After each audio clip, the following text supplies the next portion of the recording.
A house for a mouse. Oscar the mouse. One thundery night, I was cozy and warm under the covers and safe from the storm.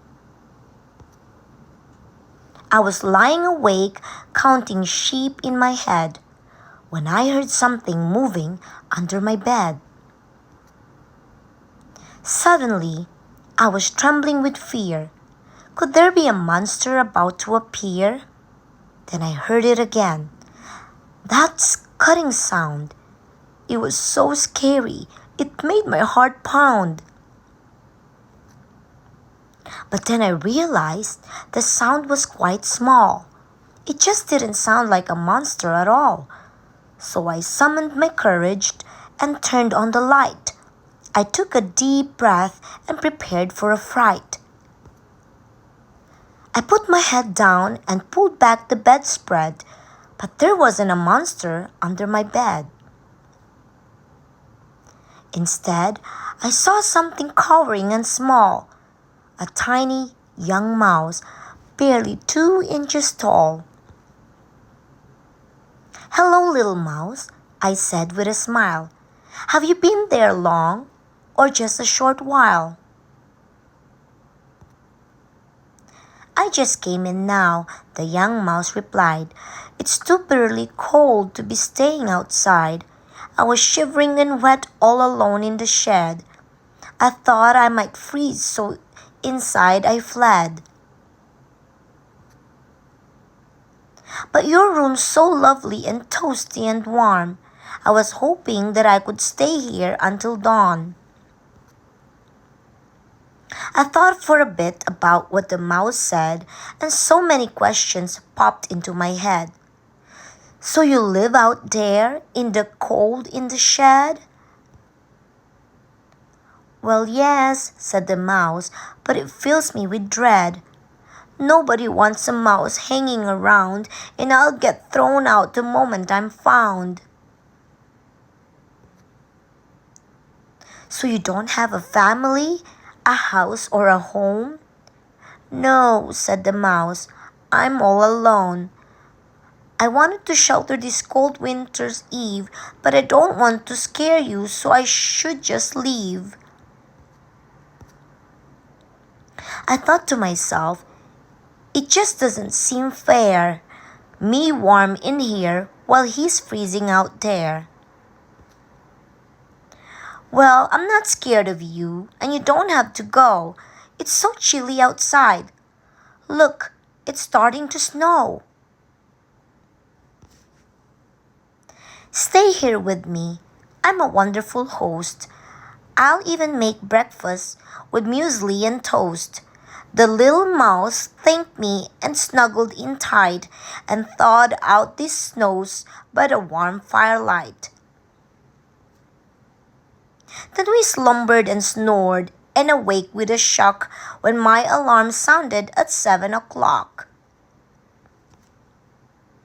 We jumped out of bed and raced down the stairs so I could make porridge with yogurt and pears.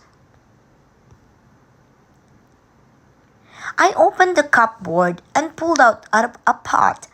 I poured in the oats and stirred it a lot. Hearing the noise, my father rushed in. "What's all the racket?" he said with a grin. "I'm making breakfast," I said with a smile. But his face just froze like he'd seen something vile. My dad screamed and jumped up on a chair. "There's a mouse in the house! Look, it's right over there!" My mother ran down to the basement storeroom and came running back up, armed with a broom. "Don't worry, dear. I'll get that mouse. I'll get that mouse right out of this house." "Stop!" I cried. "His name, Oscar, and he is with me." I invited him in for porridge and tea.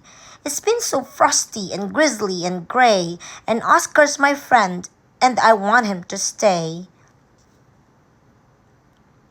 My father looked stern and said it wasn't right. "You can't can't have a mouse stay night after night. But why not? I protested. Oscar's so small. I'm quite sure he'd be no trouble at all. Well, yes, he is tiny. He's just a few ounces, but think what would happen if the cat pounces. I knew that my dad was most probably right. The cat could give Oscar much more than a fright. So I thought long and hard about what we could do. I was scratching my head, but I hadn't had a clue. And then it just hit me, a smashing idea. The answer was suddenly perfectly clear. I've got it, I said. Let's make him a house, a tiny wee house just right for a mouse. Please, Mom, Dad, can we please? My mother smiled sweetly and put down the broom. Maybe we could make Oscar a house in your room. So we fixed up the doll's house from out of the shed. We put in some food and a nice comfy bed. A bathroom, some books and somewhere to play, and a front door to keep Mr. Whiskers away. Then we put Oscar's house next to my chest of drawers and gave him the keys and said, "This is now yours." And Oscar was happy. He moved right on in. "I love my new place," he said with a grin. Now Oscar and I get to frolic and play, but the last thing we do at the end of each day, before we go to bed and turn out the light, we smile at each other and we say good night. A House for a Mouse, Oscar the Mouse. We would love to hear what you think. If you love this book, please take a moment to leave us a review.